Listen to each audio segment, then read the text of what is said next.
Olá, gente, tudo bem? Que a graça e a paz esteja com todos vocês. Que Deus possa estar aí abençoando a todos. Amém? Bem-vindo aí à página, né? Pedra de Esquina. E vamos lá, né? Começar a nossa célula. O tema de hoje é fases nítidas de uma crise. Que está lá em 1 Reis, capítulo 19, a partir do 1 até o 10. Se possível, vocês nos acompanhem aí. Ora, Acabe contou a Jezabel tudo o que Elias tinha feito e como havia matado todos aqueles profetas à espada. Por isso Jezabel mandou um mensageiro a Elias para dizer-lhe: que os deuses me castiguem com todo o rigor, se amanhã nesta hora eu não fizer com a sua vida o que você fez com a deles. Elias teve medo e fugiu para salvar a vida. Em Berseba de Judá, ele deixou o seu servo e entrou no deserto, caminhando um dia. Chegou a um pé de giesta, sentou-se debaixo dele e orou, pedindo a morte. Já tive o bastante, Senhor. Tira a minha vida. Não sou melhor do que os meus antepassados. Depois se deitou debaixo da árvore e dormiu. De repente um anjo tocou nele e disse: levante-se e coma. Elias olhou ao redor e ali, junto à sua cabeça, havia um pão assado sobre brasas quentes e um jarro de água. Ele comeu, bebeu e deitou-se de novo. O anjo do Senhor voltou, tocou nele e disse: levante-se e coma, pois a sua viagem será muito longa. Então ele se levantou, comeu e bebeu. Fortalecido com aquela comida, viajou 40 dias e 40 noites até chegar a Horebe, o monte de Deus. Ali entrou numa caverna e passou a noite. O Senhor apareceu a Elias, e a palavra do Senhor veio a ele: o que você está fazendo aqui, Elias? Ele respondeu: tenho sido muito zeloso pelo Senhor, o Deus dos exércitos. Os israelitas rejeitaram a tua aliança, quebraram os teus altares e mataram os teus profetas à espada. Sou o único que sobrou, e agora também estão procurando matar-me. O Senhor lhe disse: saia e fique no monte na presença do Senhor, pois o Senhor vai passar. Então veio um vento fortíssimo que separou os montes e esmegalhou as rochas diante do Senhor. Mas o Senhor não estava no vento. Depois do vento houve um terremoto, mas o Senhor não estava no terremoto. Depois do terremoto houve um fogo, mas o Senhor não estava nele. Depois do fogo houve um murmúrio de uma brisa suave. Quando Elias ouviu, puxou a capa para cobrir o rosto, saiu e ficou à entrada da caverna. E uma voz lhe perguntou: o que você está fazendo aqui, Elias? Ele respondeu: tenho sido muito zeloso pelo Senhor, o Deus dos exércitos. Os israelitas rejeitaram a tua aliança, quebraram os teus altares e mataram teus profetas à espada. Sou o único que sobrou, e agora também estão procurando matar-me. O Senhor lhe disse: volte pelo caminho por onde veio e vá para o deserto de Damasco. Chegando lá, unja Azael como rei da Síria. Pronto, eu disse até o 10, né? Mas cheguei a ler até o 15. Mas o que é que Deus está falando aqui? Todos nós enfrentamos crises, elas surgem quando estamos com problemas aparentemente sem solução. É natural lançarmos a culpa da crise no pai, na mãe, no marido, na esposa, no pastor, no patrão e assim por diante. Geralmente culpamos Deus por não ter interferido em nossa dificuldade, nos livrando do mal. No texto que acabamos de ler, né, nós vemos que o profeta Elias, vivendo uma grande crise, ele passa de um momento de glória para os momentos de decepções. Existe dois tipos de fuga, né? Que é quando entramos no isolamento, né? E quando não encaramos o problema, né? Quando é que a gente entra no isolamento, né? Quando procuramos nos esconder do problema, não querendo a interferência de ninguém, se isolar, se esconder, né? Não querer procurar ajuda. Já passei por isso também muitas vezes, né? De ter vários problemas e não quer saber mais de ninguém, não quer saber, já se entregar mesmo, a esperar a morte chegar. E o outro, né, é encarar. É o chamado também querer encarar isso, né? Fazemos de conta que o problema não existe. Precisamos encarar o problema de frente. A fuga acaba muitas vezes sendo um ato de covardia diante do problema e diante de Deus. Alguns servos de Deus praticaram a fuga ao ansiaram por ela. A fuga ou ansiaram por ela. Quando estiveram diante de um problema sério. A gente vai encontrar esses problemas assim com Davi, né? Jeremias, com Jacó, onde ele teve esses momentos realmente de curva, né? Para quem tem o hábito de ler a palavra, vai ver que não é só de hoje em dia que encontramos problemas, não é só de hoje em dia que nós vemos as pessoas estar se matando, desistindo, se entregando às drogas, à bebida, né? Se escondendo, né? Dentro da própria casa, desobedecendo aos pais, desobedecendo, né, às autoridades também, sempre querer achar que está com razão em tudo. Então, e não é só hoje em dia que a gente vê esses noticiários, mas também está na palavra de Deus que esses servos também passaram por problemas. Agora nós vamos ver, né, o que é que faz a diferença, né? O que faz essa diferença da gente não deixar isso dominar. Aí vocês entrando em contato com a palavra, vocês vão ver que todos eles recorreram só a Deus, né? Foram pedindo em oração, né? E Deus está vendo nossos problemas. Deus está vendo que precisamos nos santificar cada vez mais, né? Sempre estar na presença dele, orando, jejuando, né? Seguindo o que manda a lei. Eu separei algumas palavras aqui que me chamou a atenção nesse texto que eu li para vocês, que quem tem o hábito de ler vai entender o que eu estou dizendo aqui, né? Sabe que Acabe é rei e é marido de Jezabel. Jezabel, nesse texto aqui, ela manda um mensageiro, né? Ela manda um mensageiro para causar medo a Elias, né? Aí você já vê que quando Elias viu que os outros profetas estavam sendo mortos, né? E aí ele não depositou, ele já era um servo de Deus, mas não depositou a confiança em Deus. Ele viu uma fraqueza, ele teve essa fraqueza. Então é nesse momento que todos nós passamos por fraqueza também. A gente deixa de acreditar em Deus, aí entra uma limitação, né? E deixa o medo dominar. Então Jezabel mandou um mensageiro, gente, né? Para você ter a noção, ela mandou um mensageiro.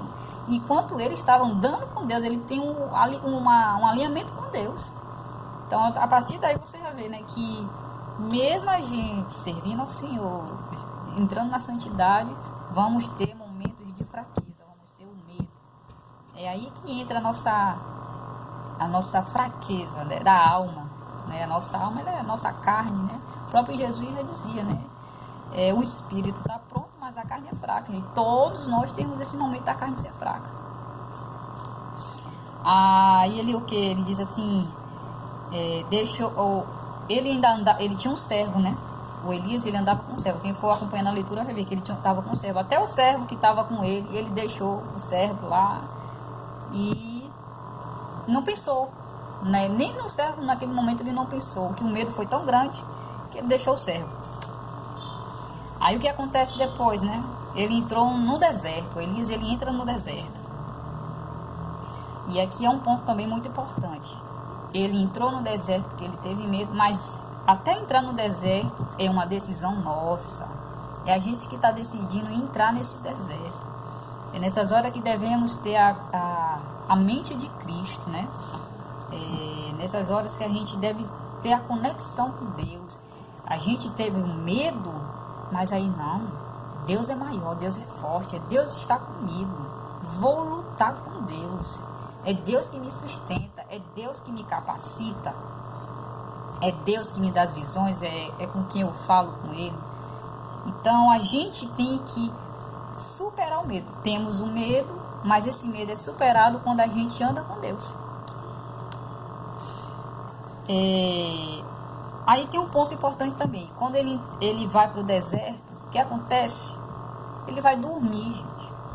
Às vezes está passando tanta oportunidade na nossa vida, porque a gente se entregou ao sono, se deixou dormir. Como ele decidiu ir para o deserto, que ele não queria mais encarar, estava acontecendo basicamente alguma coisa tão importante que ele não viu, deixou de lado, deixou se entregar. E aí passou a dormir. Então hoje também, até o dormir, a gente tem que tomar cuidado. Quanto tempo a gente está perdendo dormindo? Né? Está batendo tantas e tantas oportunidades que a gente pode estar aprendendo aí. Além de ler a palavra de Deus, tem outras coisas que devemos aprender, que é para o bem, que é para o nosso alimento espiritual. Então a gente tem que ficar atento também na questão de estar dormindo. Amém? No ponto quando ele dorme, existem alguns sinais que Deus está orientando. Às vezes a gente está dormindo, a gente tem sonho, tem muita gente que não dá importância aos sonhos. Mas é bom começar a analisar isso aí, que os sonhos são muito importantes na nossa vida. E é Deus avisando ali que a gente deve acordar, se orientar. Aí o que acontece? Ele dorme e vem uns anjos que alimentam ele. Aí qual é o alimento? A palavra, gente. E aqui nesse tempo, Elias, ele teve um alimento que os anjos o alimentaram. Mas hoje em dia, esse alimento, se vocês pararem para analisar, o que nos fortalece é a palavra de Deus. Por mais difícil que esteja a nossa situação, por mais dolorosa, por mais medo que nós temos, toda vez que pegarmos, eu desafio a você, toda vez que tivermos medo e pegarmos a palavra de Deus, vão entender que a palavra, ela nos fortalece. Essa comunhão, a oração, né? Esse ligamento que nós temos com Deus, ela nos fortalece. Enquanto Elias aqui, ele é alimentado, né, pelos anjos, nós somos alimentados pela palavra. Muitos não compreendem, mas a partir do momento que você passa a se entregar, vocês vão entender. Bem? Aí tem um momento que ele sai do deserto, né, para entrar na caverna. Quer dizer que ele é alimentado, certo? Ele teve um processo que ele foi alimentado. E aí depois o anjo disse que ele tinha que se alimentar para se fortalecer, certo? Que diz que ele ia ter uma caminhada longa. Imagine, ele já entrou no deserto, ele é alimentado, o anjo falando com ele teve aquele momento ali de ser alimentado, já era para ele se tocar. Eita, o anjo está aqui, o que é que ele quer? Poderia ter questionado, né? Não, mas o anjo disse que ele ia passar por uma trajetória longa, né? Então Deus aceitou, ele deve ter pensado, né? Elias deve ter pensado, então Deus aceitou eu sair, né? Não ir mais enfrentar aquele problema lá com a Jezabel. E então Deus vai me levar para um lugar onde eu tenha paz. E o que aconteceu? Ele saiu do deserto e ele foi para uma caverna. Quer dizer que nós passamos pelo deserto e aí o que é que a gente vê? Deus está dando sinais, né? A todo momento Deus está dando sinais. Se a gente prestar atenção, se a gente estiver conectado com Deus, a gente vai ver que Deus está dando sinais. Mas a gente tem que ficar atentos nesses sinais e ver que Deus não quer que a gente saia de uma caverna, saia do deserto e vá para uma caverna. E o que aconteceu com Elias? Ele saiu do deserto e foi para uma caverna, né? As escolhas que não evoluem, né? É necessário a mudança, né? que é que a gente está escolhendo? A gente está no deserto para entrar na caverna? Se a gente viu que aquilo ali não está dando certo, vamos procurar mudança, vamos pedir a Deus, abra o nosso entendimento para a mudança. Deus fala. Aí no momento que Deus fala, né? Aí vem mais sinais. A todo momento ele estava tendo sinais. Aí Deus fala. Devemos ficar atentos até no deserto. Deus está falando com a gente.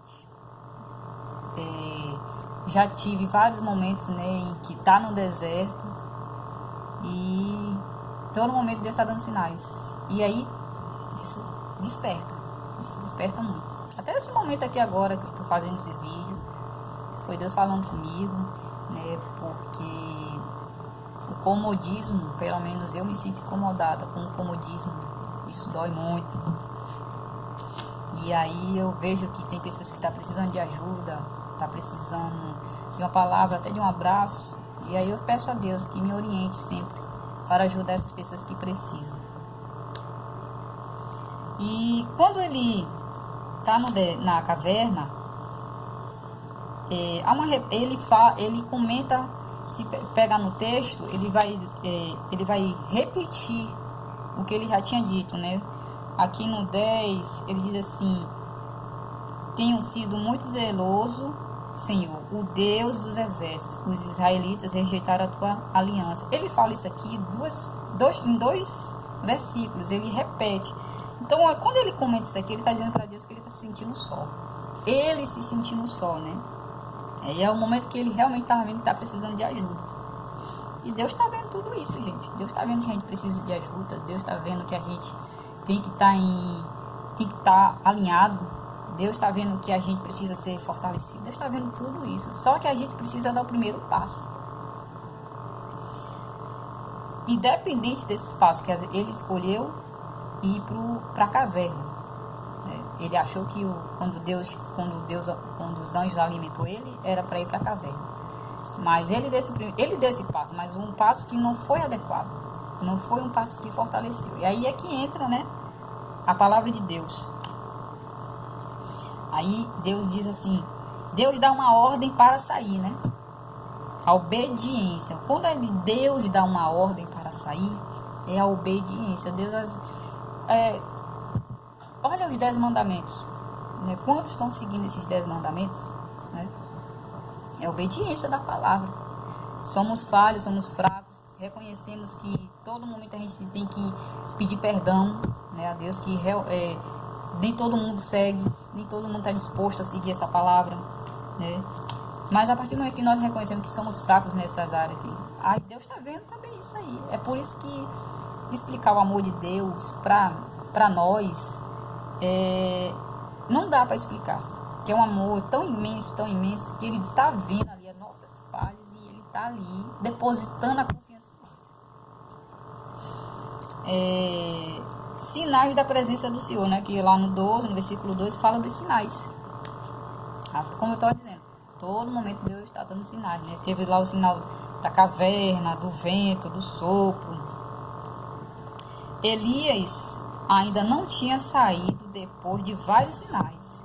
Presta atenção, gente. Deus já tinha dado vários sinais antes. E tem um momento que Deus já estava avisando que ia falar com ele, e ele continuou na caverna, né? Aí é um ponto tão forte que ele continuou na caverna. É onde a gente se vê muito fraco. Aí há um momento que Deus dá quando a gente sente que Deus está falando mesmo com a gente, Deus vai dar um aviso diferenciado. A gente vai sentir. A gente sente aquilo ali, não, isso que está acontecendo não é normal. Aí o que acontece, né? Mas a presença de Deus é tão forte que ele não resistiu e ele saiu. Como eu estou dizendo, você sente algo tão forte que aí, daquilo ali me tocou, que nem o louvor, eu mesmo me toca muito quando eu escuto os louvores, né, que fala da palavra. Quando eu leio a palavra, tem palavra que toca muito, aquilo ali me chamou a atenção. Tem não só palavra aqui, mas em vídeos, um acontecimento com os irmãos, né, os testemunhos, tem testemunho que é muito forte também. Isso é um tocar. Continua expressando medo. Lá no 14, né? Ele, de novo, aquela palavra, né? Ele respondeu: tenham sido muito zeloso pelo Senhor, o Deus dos exércitos. Os israelitas rejeitaram a tua aliança, né? De novo, esse versículo. E ele está expressando ainda, ele não se sentiu liberto disso, que o medo dominou tanto ele que ele repete isso. Ele não consegue ver uma mudança. Ele repete, e olha que Deus está falando com ele, mas mesmo assim ele se tornou fraco. Deus dá ordem para voltar. Aí vem a obediência de novo, né? Que ele manda, Deus fala que a gente tem que voltar. A gente paralisou ali, mas a gente tem que reconhecer que somos capazes. Não é o nós, é porque Deus está nos usando para ser capaz. Então, que Deus possa estar tocando nesse momento a tua vida. Se você está passando por algum problema, alguma dificuldade, se está depressivo, se você está recorrendo a psicólogos para entender o que passa na tua mente, Deus está avisando para você que você é capaz da mudança, que você é capaz de superar isso que acontece com você. Porque isso é uma fraqueza que nós temos. Jesus já deixou isso bem claro, que a nossa carne ela é fraca, mas é uma fraqueza que toda fraqueza ela passa. Mas a partir do momento que você decide, a partir de hoje, eu não vou ser assim. Então você tem que declarar isso na sua vida, que você não é assim. Eu não sou assim, você não é assim. Nós somos capazes de ser superiores na palavra. Amém? E aí, o que acontece? Deus é tão bom que viu que ele tinha esse medo. O que é que ele manda para Elias fazer? Manda voltar e manda ungir mais servos. Ou seja, nós somos limitadores. O medo deixa a gente limitado. A nossa visão, ela é limitada. Entenda isso, a nossa visão ela é limitada. Deus tem uma visão ampla. Deus vê o futuro. Quando ele diz para Elias voltar, ele já está mandando Elias ungir, porque ele já viu o futuro ali para aquelas pessoas que Elias vai ungir. Que sabe que ali já tem a vitória certa, já está com a vitória ganha, né? Então ele garante um sucessor, né, para ajudá-lo. Então ele se sentiu sozinho e Deus já tinha separado já as pessoas para continuar a caminhada com Elias. Aí fica bem claro que Deus já deu a vitória, enquanto Elias se limitou no medo, e Deus já tinha dado a vitória a ele. Amém? E além de ele ter dado a vitória, teve outros, né, que estavam ali naquele meio, que Deus já estava vendo ali, que tinha outros no meio, outros servos, que não se prostraram aos outros deuses. Até esses que não se prostraram, Deus já separou a vitória para eles também. Porque Deus está observando todo momento. Gente, Deus está a todo momento. É o único Deus que está a todo momento, em qualquer lugar, observando cada um de nós. Como explicar isso? Eu não sei. Porque isso é poder de Deus, né? Vamos abrir a palavra em Mateus 11, 28. Lá em Mateus 11, 28 diz assim: venha a mim todos os que estão cansados e sobrecarregados, e eu lhes darei descanso, né? Tome sobre vocês o meu jugo e aprenda de mim, pois sou manso e humilde de coração, e vocês encontrarão descanso para as suas almas. Aí, aqui ele falou da alma. É a fraqueza que nós temos, que é a parte carnal, a nossa alma. A nossa alma, ela tem a limitação. Às vezes nós queremos deixar a alma falar mais do que o Espírito. E o Espírito de Deus, a gente tem que dar lugar ao Espírito para a gente ouvir. Como é que eu faço? Como é que eu consigo isso? Tem que praticar, gente. Como eu sempre digo na célula, que não adianta a gente falar e não praticar. E esses dias eu fui incomodada com essas coisas, né? Eu sou nova, mas não é questão de ser jovem. Claro que a experiência, ela conta muito. Mas para Deus isso não importa. Desde pequenininho, Deus já está usando. Desde pequeno. cabe a nós saber ver essas diferenças e seguir, né? Concluindo aqui para vocês, né? Muitos estando em crise já pensaram em tirar a própria vida, já desejaram morrer ou ainda que Deus lhe mate, removendo desta maneira o seu sofrimento. Outros estão tentando fugir da crise, se lançando às drogas, aos vícios ou até mesmo praticando um tipo de fuga mental, tentando ignorar que existe a crise, dizendo para si mesmo que está tudo bem. Porém, o melhor caminho quando estamos enfrentando uma crise de qualquer proporção é buscar auxílio em Deus e nas Escrituras Sagradas, que com toda certeza teremos o nosso sofrimento e nossa dor aliviados. Vamos pensar como Davi, né? Tá lá em Salmo 121, 1 e 2, né? Vamos lá, Salmo 121.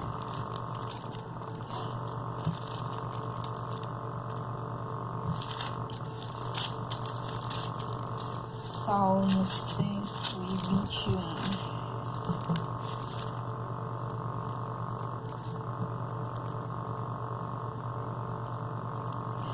Levanto os meus olhos para os montes e pergunto, de onde vem meu socorro?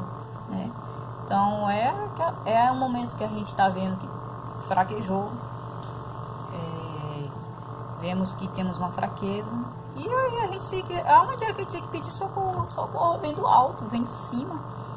Então, espero que... Eu não sei até que ponto de compreensão vocês conseguiram receber, porque... Eu espero, o que é que eu espero? Que abra um entendimento, mas é o Espírito Santo é que vai tocar vocês. Então, que nesse momento o Espírito Santo esteja tocando no coração de cada um de vocês.